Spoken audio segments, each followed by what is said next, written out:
그 스캇 솔저가 쓴 그 세상이 기다리는 기독교라는 제목의 책이 있습니다.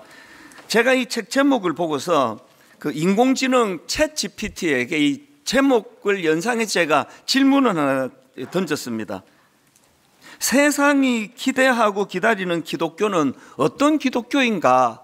제가 그렇게 챗 GPT한테 질문을 했더니 이런 답이 나왔습니다. 세상이 기대하고 기다리는 기독교는 단순히 교세가 크거나 영향력이 강한 기독교가 아니라 예수 그리스도의 참된 정신을 회복하고 실천하는 기독교일 것입니다. 그러면서 쭉 이제 설명을 하고는 어떤 결론을 내리는가 하니까요, 참 인상적이었습니다. 이런 결론을 내렸습니다. 결국 세상이 기대하는 것은 예수를 닮은 교회입니다. 그러면서 저에게 또 조언도 하고 충고도 합니다. 이렇게 저에게 조언을 했습니다. 지금 우리의 교회가 세상이 기다리는 기독교인지 아니면 세상이 외면하는 기독교인지 돌아봐야 할 때입니다. 건강한 교회를 꿈꾸며 우리가 어떤 모습을 회복해야 할까요? 사실 제가 이 인공지능의 충고에 좀 놀랐습니다. 제가 이 챗 GPT를 사용한 지 얼마 되지도 않고요, 그리고 자주 쓰지도 않는데 얘는 벌써 제가 목사인 걸 알아요. 그 어느 날 갑자기 목사님 이러면서 답이 와가지고 제가 깜짝 놀랐거든요. 제가 목사인 걸 감지할 뿐만 아니라 이 시대 목사에게 하는 조언이 너무나 정확하잖아요.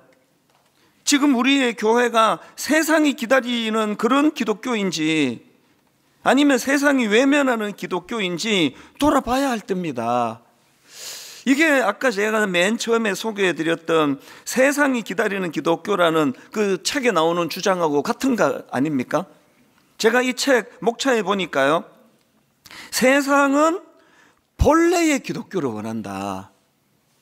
그 오리지널 기독교, 성령님이 역사하시고 예수 그리스도 이름의 능력이 나타나는 그 사도행전 2장에 나와 있는 그런 기독교를 세상이 원한다. 이런 큰 제목 아래에 소주제가 이랬습니다. 예수 안에 거하는 것, 이것이 출발점이다. 또 인생의 진짜 보물인 예수를 붙들라. 이런 소제목들이 아까 그 인공지능 챗 GPT가 답했던 결국 세상이 기대하는 것은 예수를 닮은 교회입니다. 이거와 지금 같은 맥락을 갖고 하는 그 목차들 아니겠습니까? 지난주에 이 책에 나오는 그 내용, 제가 마하트라 간디 이야기 소개한 거 기억나시죠? 그리스도는 좋지만 크리스천들은 싫다. 크리스천들은 그리스도를 너무 안 닮았다. 그 인공지능이 말하기를 세상은 예수를 닮은 교회를 원한다는데 오늘 우리 현실은 어떤가? 그래서 제가 목사로서 이런 답들을 보면서 참 많은 생각을 하게 되더라는 거죠.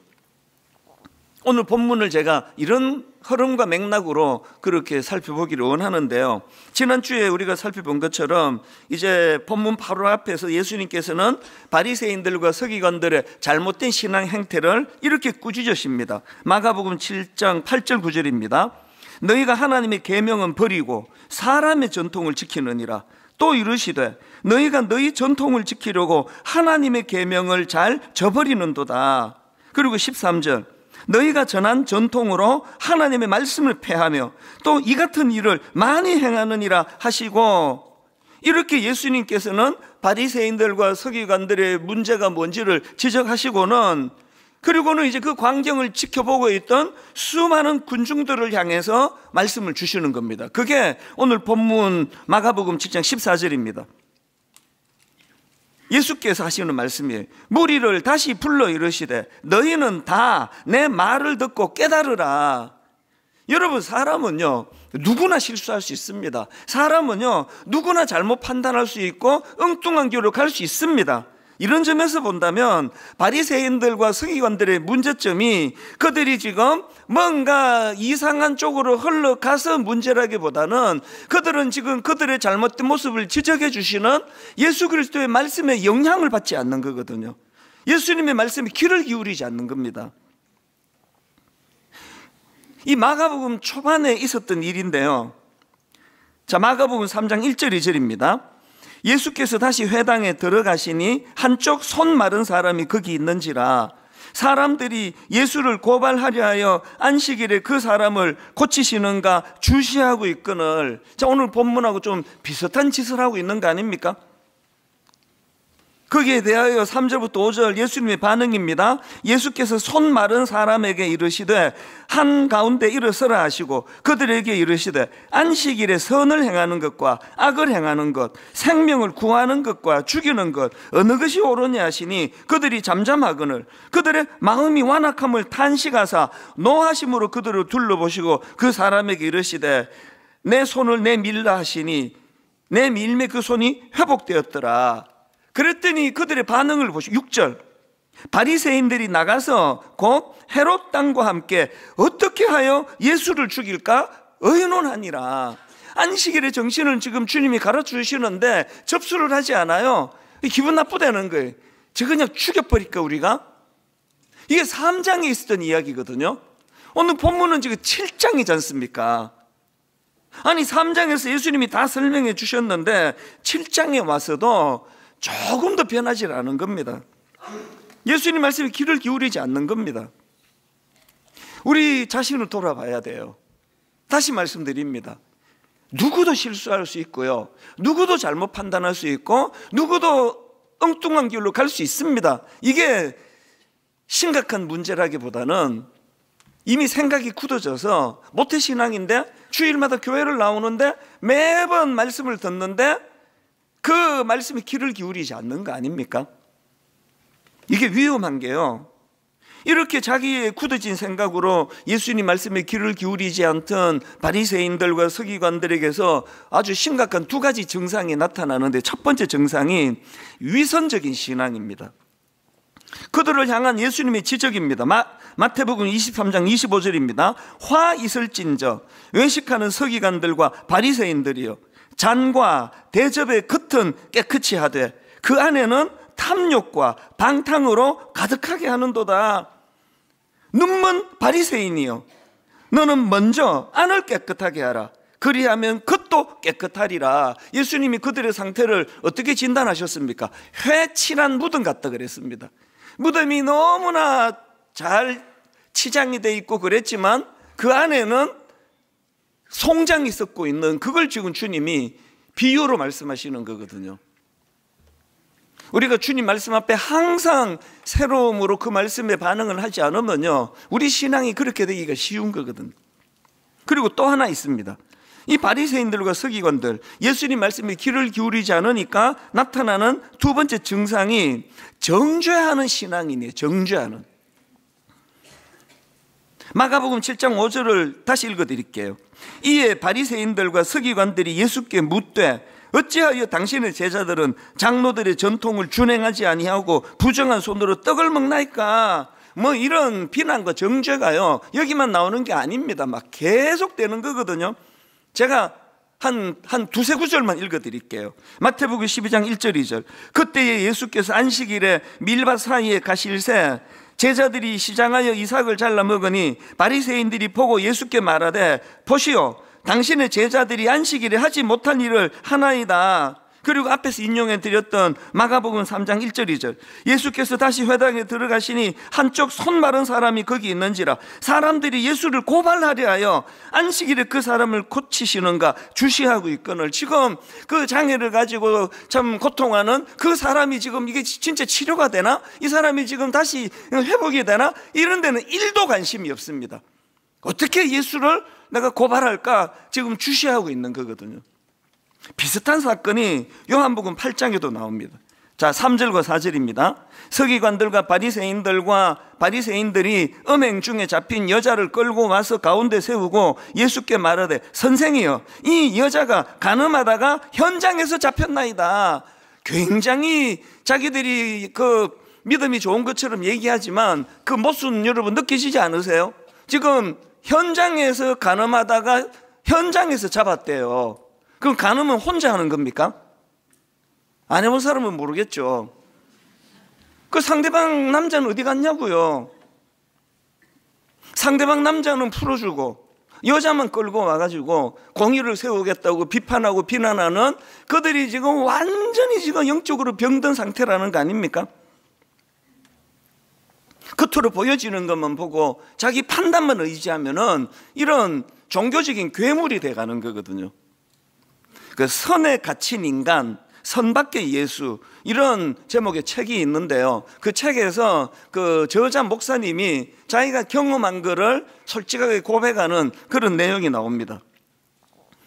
이 저자 목사님이 어느 날, 이게 이제 미국 사람이니까요, 뉴욕의 브로드웨이를 걷고 있는데요, 그 길거리에서 사는 노숙자 여인이 자기에게 먹을 것을 사달라고 그렇게 요청을 했습니다. 이 목사님이니까요, 그 여인을 보면서 인자는 머리 둘 곳도 없다, 그 예수님의 생각이 났대요. 그래서 이제 호의를 베풀어요. 그 빵집에서요, 베이글 하나, 또 커피 한 잔, 그렇게 이제 아침 식사 대용인 것 같아요. 그렇게 주문을 했더니 그 노숙인 여자가 하는 말이, 자기는 커피는 좋아해서 커피는 괜찮은데 베이글은 다른 메뉴로 바꿔주면 안 되느냐는 거예요. 그럼 하는 말이, 자기는 베이글보다는 달걀 샐러드가 더 좋다는 겁니다. 그래서 이 목사님이 그럼 그렇게 하라고 이제 내색을 안 했지만 이제 마음이 이제 불편하기 시작한 거예요. 속에서 막 생각이 일어나는 거죠. 아니, 내가 지금 가던 길을 멈추고까지 자기를 도와주려고 지금 음식을 제가 주문하는데, 아니 이렇게 까다롭게 구느냐고, 아니 내가 뭘 사주든지 감사히 먹을 거지, 막 이런 생각이 일어나는 거예요. 그리고 이 목사님이 좀 이제 당황했던 게 뭐냐 하면은요, 원래 이분이 주문했던 베이글이 그 57센트 밖에 안 하는데요, 그 노숙인이 원했던 달걀 샐러드가 $6, 그러니까 10배 비싸, 10배. 그러니까 이제 마음에서 막 그런 이제 작용이 일어나는 거예요. 그래서 막 빈정거림이 막 이제 막 머릿속에서 상상이, 말은 안 하지만, 아예 캐비어를 사드릴까요? 캐비어 알죠? 철갑 상어알. 내가 주문하는 대로 안 하고 고급진 거 캐비어를 사드릴까요? 이런 게 막 이제 속에서 일어나는 거예요. 마음이 이제 자꾸 불편한 거예요. 그렇게 시간이 지나고 이제 주문한 커피와 그 노숙자가 원했던 달걀 샐러드가 나와서 이걸 전해주니까 그 노숙자 여인이 그걸 받으면서 너무 미안해하면서 이런 사과를 하더라는 겁니다. 너무 죄송합니다. 지금 자기 이와 잇몸이 상해서 베이글처럼 딱딱한 음식을 씹으면 통증이 극심하기 때문에 부드러운 음식밖에 먹을 수가 없어서 그래서 이런 요청을 드렸습니다. 속에서 지금 막 이제 빈정거리고 막 이런 것들이 떠돌던 이 목사님 마음에서 이 여인의 사정을 듣고 나니까 그 마음에서 이런 생각, 오늘 본문에 나오는 바리새인들과 서기관들 그 생각이 났나 봐요. 내가 지금 막 예수님께 들이받는 그런 존재인 것처럼 생각이 들어서 마음이 굉장히 복잡해졌다는 그런 글을 제가 읽었거든요. 우리가요, 자꾸 겉으로만 사람을 판단하고 겉으로만 사람을 정죄하고 그래서 눈에 보이는 것으로만 그렇게 판단해 가면은 우리 안에서 이것이 점점 강화가 되는 겁니다. 자, 한번 생각해 보십시오. 이 목사님이 그 노숙자 여자분이 이제 이거 대신에 계란 샐러드로 바꾸어 달라 그랬을 때 자기 아내가 그 부탁했으면 화가 납니까? 당연히 해줄 수 있는 거 아닙니까? 왜 이 노숙자에 화가 났을까요? 선을 그었잖아요. 이 사람은 내가 시키는 대로 먹는 사람, 나는 지금 호의를 베푸는 사람, 자꾸 메뉴 갖고 쓸데없는 소리 하면 안 되는 사람, 미리 선을 다 그은 거 아닙니까? 이게 인간이라는 거예요. 그래서 그 책 제목이 선에 갇힌 인간, 선 밖의 예수 그리스도, 선을 뛰어넘게 하시는 분이 예수 그리스도라는 거예요. 자꾸 우리는 주님의 말씀을 통해서 우리 생각이 교정이 되는데, 아까 그 예수님께서 그 마가복음 10장 14절 또 읽어드릴게요. 무리를 다시 불러 이르시되 너희는 다 내 말을 듣고 깨달아라. 그리고는 그 손 씻지 않고 음식을 먹는 그것들에 대하여 장로들의 전통의 잣대를 가지고 비난하는 이 사람들에 대하여 이 생각을 교정시켜 주세요. 예수님이 마가복음 7장 15, 16절입니다. 무엇이든지 밖에서 사람에게로 들어가는 것은 능히 사람을 더럽게 하지 못하되 사람 안에서 나오는 것이 사람을 더럽게 하는 것이니라. 그리고는 이게 무슨 뜻인지를 부연 설명을 하세요. 20절입니다. 또 이르시되 사람에게서 나오는 그것이 사람을 더럽게 하느니라. 속에서 곧 사람의 마음에서 나오는 것은 악한 생각, 이 속에서 나오는 게 이게 더러운 거다. 그러면서 이제 악한 생각을 쭉 부연 설명을, 이 사례를 이렇게 듭니다. 악한 생각 곧 음란과 도둑질과 살인과 간음과 탐욕과 악독과 속임과 음탕과 질투와 비방과 교만과 우매함이니, 이 모든 악한 것이 다 속에서 나와서 사람을 더럽게 하느니라. 여기 맨 끝에 나오는 우매함은요, 뭐 배운 게 없어가지고 어리석다 그런 게 아니에요. 하나님을 거부하기 때문에, 하나님 말씀을 수용하지 않기 때문에 그 안에서 찾아오는 인간의 어리석음을 표현한 그 단어라고 제가 주석해 보니까 그렇게 설명을 하더라는 거죠. 우리가 우매하지 않습니까? 그래서 여러분, 지금 겉만 보고 판단하는 그들에 대하여 예수님이 그 생각을 교정해 주시는 것처럼요, 우리는 매 예배를 통해서 주님의 생각으로 내 생각이 자꾸 교정이 돼야 돼요. 그리고 한 구절 묵상, 왜 이렇게 교회가 이거 하기를 강조합니까? 묵상, quiet time, 조용한 시간에 말씀을 묵상하는 시간을 가지는 것이 왜 중요합니까? 하나님이 오늘도 내 안에 역사하시는 걸 우리가 거절하지 않으신다면 하나님은 계속 말씀하세요. 우리에게 더 큰 그림을 그리도록. 그 목사님도 사실은 그 노숙인에게 그 정도 정성을 들인 것만 해도 사실은 굉장한 수고 아닙니까? 그런데 그 안에 일하시는 주님께서 생각을 계속 교정해 주니까 그런 책을 쓸 수 있을 정도로 깊이가 있는 그런 목회자가 되는 거거든요.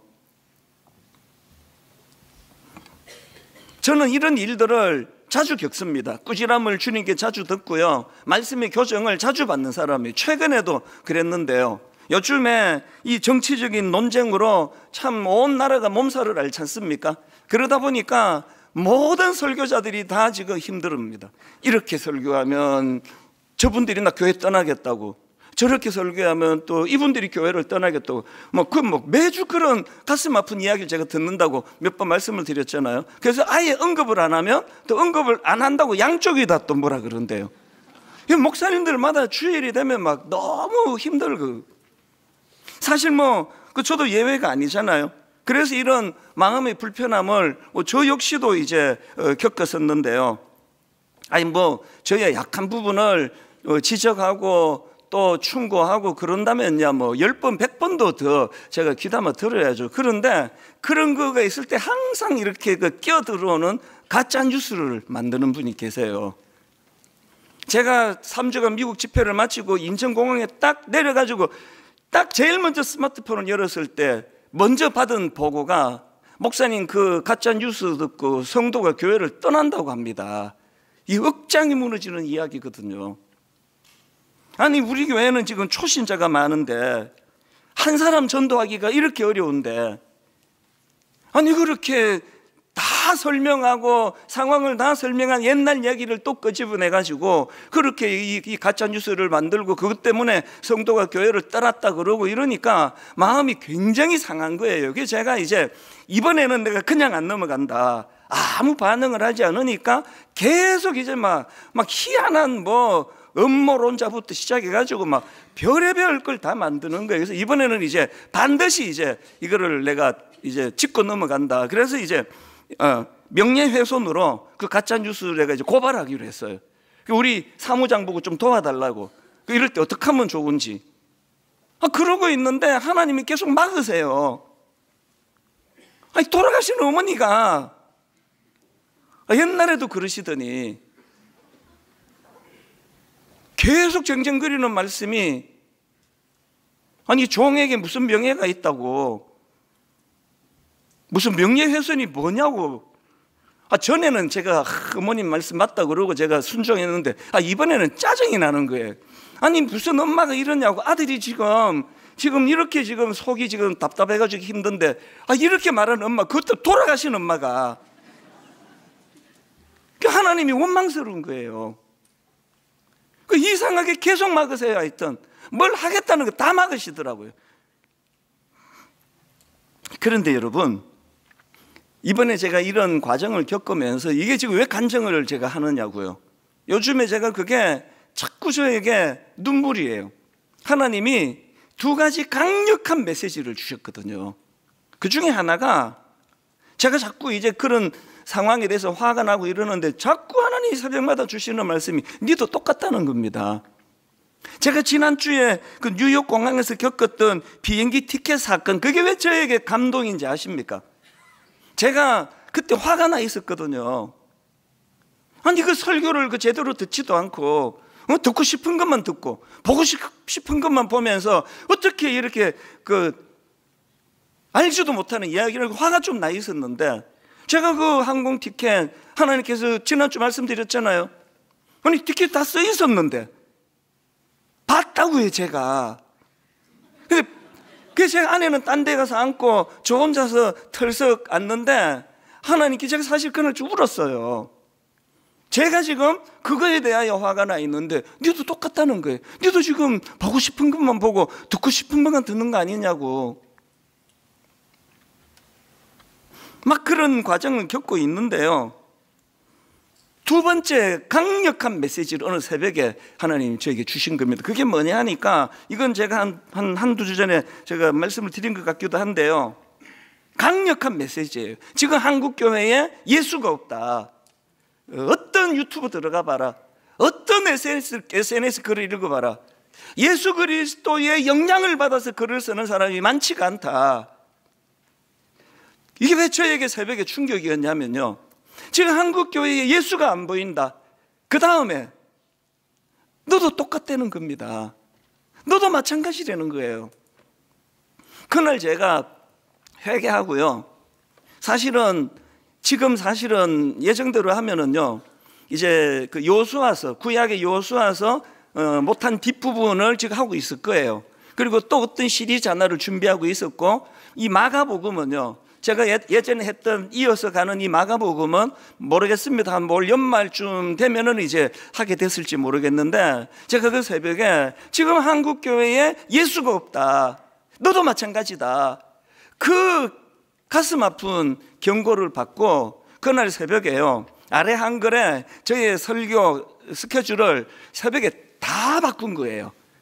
그래서 그 다음 주에 제가 했던 설교가 마태복음 17장 7절까지 기억하실 겁니다. 변화산 사건. 예수께서 나와 그들에게 손을 대시며 이르시되 일어나라 두려워하지 말라 하시니 제자들이 눈을 들고 보매 오직 예수 외에는 아무도 보이지 아니하더라. 그리고 오늘 본문 마가복음 7장 14절, 무리를 다시 불러 이르시되 너희는 다 내 말을 듣고 깨달으라. 왜 저희 어머니를 통해서 하나님께서 주셨다고 저는 생각하거든요.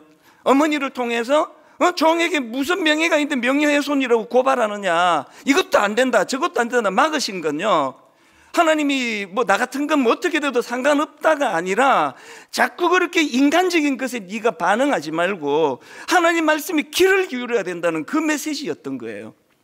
그래서 제가 마음이 다 회복이 되더라고요. 제가 우리 부목사님들한테 가끔 얘기한다 그러잖아요. 목회자는 고뇌가 없으면 그건 변질로 가는 길이다. 고뇌해야 된다 그러는데, 저는 남은 그렇게 잘 가르치면서도 저 안에 고뇌가 없었나 보죠. 그런 상황을 통해서 어떤 타인을 통해서 저를 고뇌하게 만들었고, 그 고뇌가 저로 하여금 한국교회에 예수가 없다, 니도 마찬가지다, 이 깨달음을 제가 받았기 때문에 막 심지어는 가짜뉴스 만든 사람한테 고맙다는 말을 하고 싶을 지경이에요.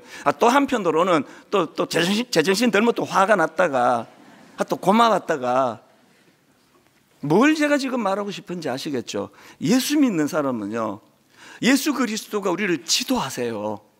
어떤 사람을 통해서, 어떤 마음 상하는 일을 통해서, 억울한 일을 통해서, 혹은 기쁜 일을 통해서 하나님은 우리에게 말씀해 주세요.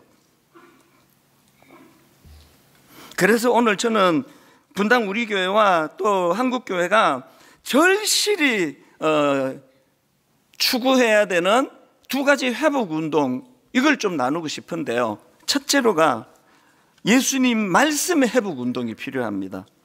본문 14절을 또 읽어드릴게요. 무리를 다시 불러 이르시되 너희는 다 내 말을 듣고 깨달으라. 여러분, 이게 왜 중요한가 하면요, 기독교는 계시의 종교예요. 우리가 득도하는 종교가 아니에요. 우리는 살아계신 하나님이 다 자기를 자기를 드러내 보여주시는 것까지밖에는 못 보는 존재예요. 항상 귀를 기울여야 돼요. 그래서 너희는 다 내 말을 듣고 깨달아라. 이런 점에서는 17절에 나오는 제자들의 태도를 우리 배워야 됩니다. 17절, 무리를 떠나 집으로 들어가시니 제자들이 그 비유를 묻자온대. 제가 지난주 말씀드렸잖아요. 바울이 다메섹 도상에서 예수님 제대로 만난 거 맞다라고 제가 생각한 건, 그가 변한 건 뭐예요? 뭐든지 자기 판단, 자기 생각으로 하던 그 악한 바울이 주님 만나고 바뀐 게 질문이라 그러잖아요. 주님 누시오니까, 또 주님 무엇을 하오리까? 오늘 본문에서는 제자들이 그 비유를 묻는 거예요. 주님, 이게 무슨 뜻이옵니까? 오늘 여러분 이 설교를 듣고 이 설교의 내용에 대해 더 알고 싶어가지고 주님께 한번 물어보세요. 주님, 오늘 저 이찬수 목사 입을 통해서 전해주신 저 메시지, 제가 이 말씀에 어떻게 반응하기를 원합니까? 설교만 듣고 끝내면 안 되고요, 물으세요. 주님 무엇을 하오리까? 그래서 여러분, 이 일이 가능하도록 골로새서 2장 6절을 보십시오. 그러므로 너희가 그리스도 예수를 주로 받았으니 그 안에서 행하되. 예수 믿는 사람은요, 주님 안에서 행하는 사람입니다. 그리고 이게 구체적으로 뭘 의미하는지 7절에 나옵니다. 7절에 보십시오. 그 안에 뿌리를 박으며 세움을 받아 교훈을 받은 대로 믿음에 굳게 서서 감사함을 넘치게 하라. 이 7절에서 세 가지를 여러분 놓치시면 안 되는데요. 자, 7절에서 제일 먼저 기억해야 될 표현, 그 안에 뿌리를 박으며예요. 우리 신앙생활의 기초는 예수 그리스도, 그분 안에 뿌리를 내리는 겁니다. 모태신앙이라고요. 우리 교회, 우리 교단의 어떤 전통, 우리는 일요일 날 돈 안 써. 우리는 담배 안 피워. 우리 술 안 마셔. 우리는 일요일 날 공부도 안 해. 이거를 기초로 하는 것도 필요할 때가 있지만, 항상 우리는 주님의 말씀이 기초가 돼야 돼요. 주님 어떻게 말씀하셨나? 이찬수 목사 이렇게 설교했다, 하나도 안 중요해요. 틀리게 설명할 때가 얼마나 많은지 모르시죠? 저만 알아요. 매주일마다 이거 왜 이렇게 설교했지? 전에는 막 수정하고 했는데요, 수정할 게 너무 많아서 그냥 넘어가요. 요새는 의심스러우면 저를 믿지 말고 성경을 보세요. 성경을. 두 번째로 7절에 나오는 중요한 포인트가 세움을 받습니다.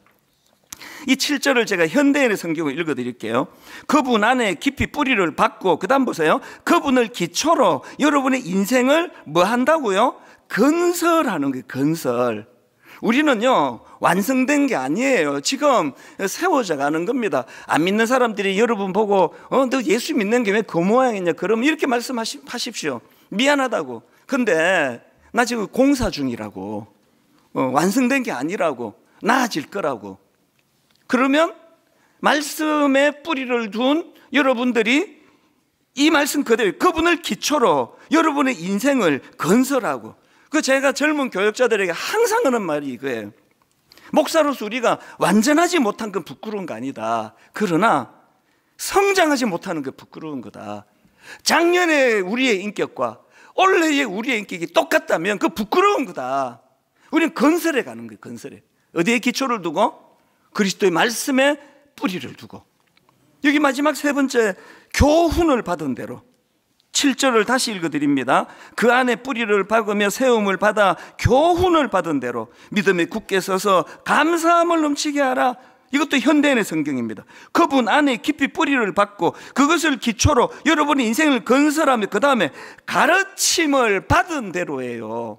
성장은 가르침에서 이루어지는 거예요. 말씀 묵상에서. 그런가 하면 두 번째로 우리가 회복해야 될 절실한 운동이 하나 더 있는데요, 예수님 정신의 회복 운동입니다. 예수님 정신. 예수님께서 바리새인들과 서기관들을 이렇게 꾸짖으시잖아요. 8절에서 너희가 하나님의 계명은 버리고 사람의 전통을 지키느니라 이렇게 꾸짖으시고는요. 그리고는 이제 이 지켜야 될 하나님의 계명을 예수님이 십자가를 통하여 두 가지로 요약을 해 주시잖아요. 그게 마태복음 22장부터 나옵니다. 한번 보십시오. 35절. 그 중에 한 율법사가 예수를 시험하여 묻되 선생님 율법 중에서 어느 계명이 크니까 자, 잘 들어보세요. 예수께서 이르시되 너의 마음을 다하고 목숨을 다하고 뜻을 다하여 주 너의 하나님을 사랑하라 하셨으니 이것이 크고 첫째 되는 계명이요 둘째도 이와 같으니 내 이웃을 너 자신같이 사랑하라 하셨으니 이 두 계명이 뭐라 말합니까? 온 율법과 선지자의 강령이니라. 우리 주님의 요약이에요. 그리고 요한복음 13장 34절 새 계명을 너희에게 주노니 서로 사랑하라. 내가 너희를 사랑한 것 같이 너희도 서로 사랑하라. 너희가 서로 사랑하면 이로써 모든 사람이 너희가 내 제자인 줄 알리라. 이제 곧 헌법재판소 대통령 탄핵 심판 선고가 임박한 거로 알려져 있는데 정말 걱정이에요. 어떤 판결이 나든지 간에 지금 한쪽은 상처를 엄청 받을 수밖에 없는 상황이에요. 그래서 정말 두려워요. 그런데 여러분, 어떤 결정이 나든지 간에 한쪽이 상처를 받고 다치고 눈물을 흘린다고 한다면 교회가 할 일이 있습니다. 에베소서 2장 14절 그는 우리의 화평이신지라 둘로 하나를 만드사 원수된 것 곧 중간에 막힌 담을 자기 육체로 오시고 예수 그리스도가 자기 육체로 허물어버린 그 끔찍한 담들, 아까 선을 끊는다 그랬잖아요. 노숙인과 나 사이에 넘어올 수 없는 선이 있어요. 넌 내가 주문한 것만 먹어야 돼. 그 화가 나는 거예요. 오늘 여러분 대한민국 그 어떤 정치가도 어떤 지도자도 할 수 없는 상황, 예수님의 십자가 의지할 때예요. 이제 그 선을 지우는 일, 그리고 상처를 회복하는 일.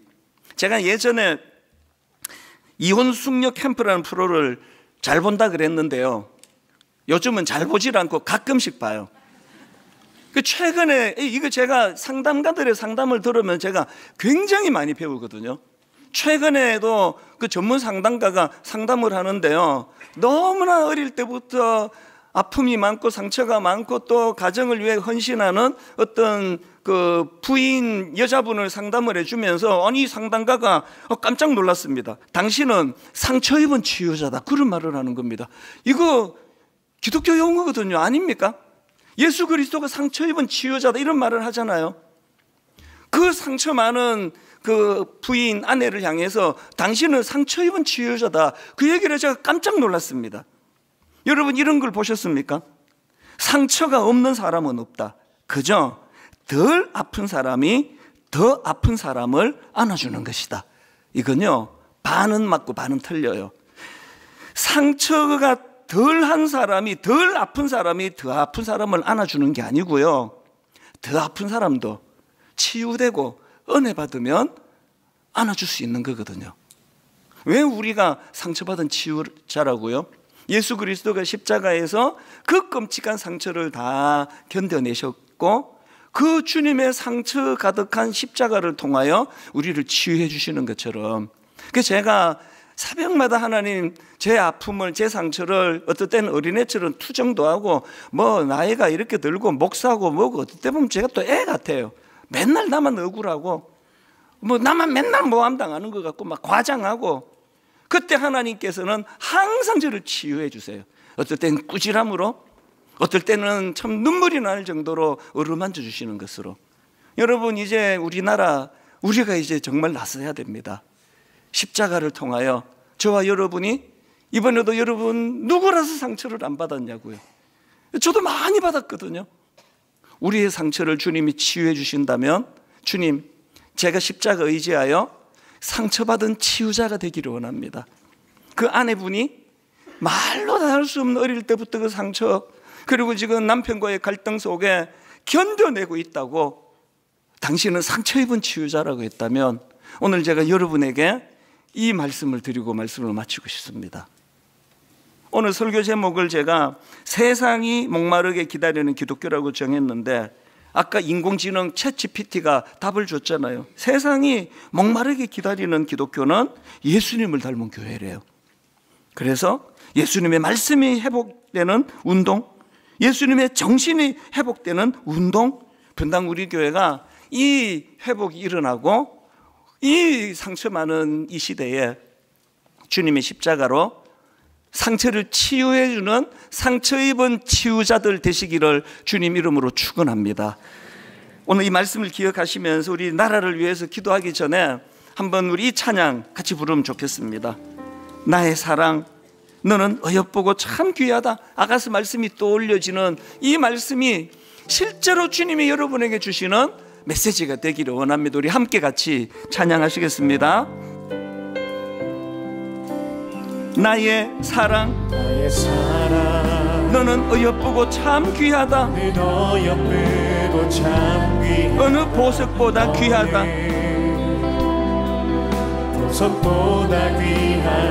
내가 사랑스럽지 않을 때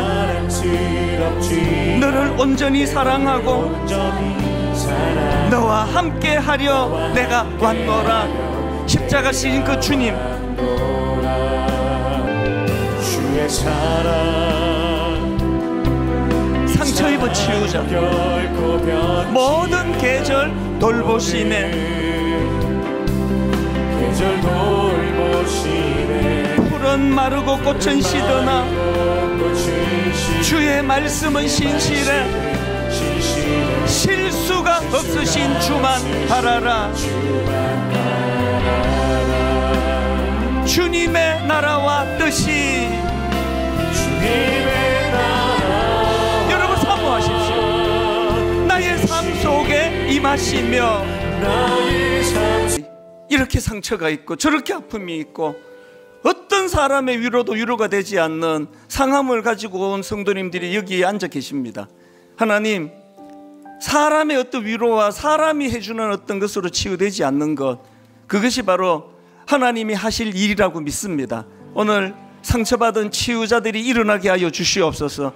내 아픔이, 내 상처가, 감당하기 어려웠던 내 눈물이 누군가를 치유하는 재료가 되게 하여 주시옵소서.